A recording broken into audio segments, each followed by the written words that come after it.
वर्तमान समय में विश्व में भीषण अशांति व्याप्त है। जनजीवन रोग शोक ग्रसित होता जा रहा है। आपदा विपदा त्रासदी का महाप्रलय मचा है। ऐसे विकट समय में निसहाय जनों के लिए एक ही रास्ता शेष रह जाता है, शरणागति। किसकी शरणागति? परब्रह्म परमेश्वर की। भाव विविधता चैनल में आपका स्वागत है। आपने यदि चैनल को अब तक सब्सक्राइब नहीं किया है तो प्लीज़ सब्सक्राइब करें। अगले वीडियो की अपडेट के लिए नोटिफिकेशन बेल को अवश्य दबाएं। विश्व में जितने भी जड़ चेतन पदार्थ हैं वे सभी अपनी अपनी शक्ति से ही अपने अपने अस्तित्व को जीवंत रखते हैं। अतः शक्ति विश्वमय और विश्वाधार है। विश्व की मूलाधार शक्ति की आराधना द्वारा लोक जीवन को समुन्नत और सार्थक बनाया जा सकता है।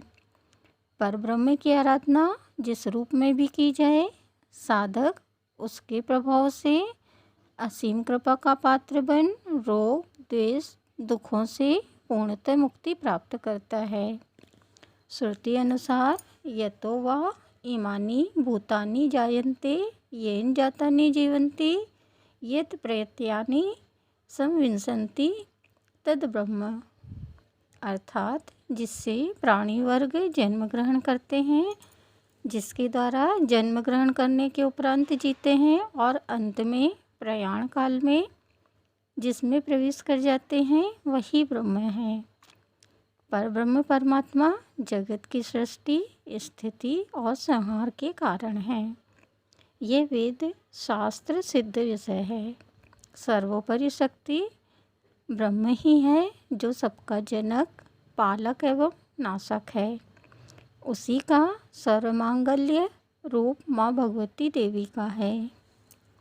शक्ति के अनंत रूप हैं। एक परमाणु से लेकर अनंत ब्रह्मांडों में यह शक्ति सर्वदा ओतप्रोत है। जब शक्ति पूर्णतः गति शून्य होती है तो जड़ अथवा अचल कहलाती है, परंतु उसी अचल को चलायमान करने पर चैतन्य शक्ति कहलाती है। गति शून्य को गतिशील करना और गतिशील की गति को रोक देना भी शक्ति का ही कार्य है।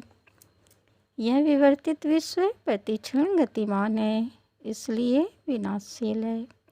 शास्त्रों के अनुसार सच्चिदानंद स्वरूप ही इसकी आधारभूत शक्ति है, जिसे ब्रह्म रूपिणी शक्ति कहा जाता है। यह ब्रह्म रूपा शक्ति जड़ पदार्थों में सतरूप में तथा चेतन जगत में सत चित आनंद इन तीन रूपों में विद्यमान रहती है। जब सच्चिदानंद नाम रूप की उपाधि धारण कर दैदीप्यमान होता है, तब सगुण शक्ति स्वरूप सृष्टिकर्ता श्री ब्रह्मा, सृष्टि के पालनकर्ता श्री हरि विष्णु और सृष्टि के संहारता महादेव शिव के रूप में बोधित होता है। परब्रह्म परमेश्वर की शक्तियाँ अपार हैं, अनंत हैं। जब जब लोक में अव्यवस्था उपस्थित हो जाती है तथा अनीति अनाचार दुराचार रोग संताप आदि अपने पैर पसार कर जनमानस को अपने पास में जकड़ लेते हैं, तब तब अचिंत्य चैतन्य शक्ति अवतार लेकर नाम रूप की उपाधि धारण करती है और लोक शत्रुओं का संहार कर उसे नष्ट कर डालती है। भक्तों के कल्याण के लिए ही दिव्य रूप आविर्भूत होते हैं।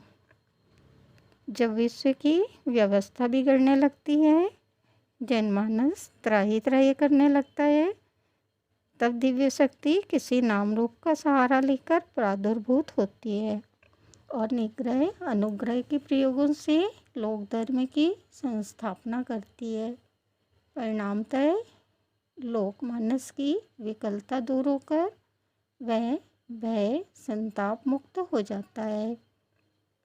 इस नश्वर संसार में दुख संताप से मुक्ति पाने का एक ही अवलंब है, शरणम प्रपद्ये। अपने आप को सच्चिदानंद के चरणों में पूर्ण रूप से समर्पित कर देना। इस समर्पण के पश्चात जीव पूर्ण निश्चिंतता को प्राप्त कर लेता है, क्योंकि परब्रह्म परमेश्वर की अनुकंपा उसके लिए अकाट्य रक्षा कवच का रूप धारण कर लेती है।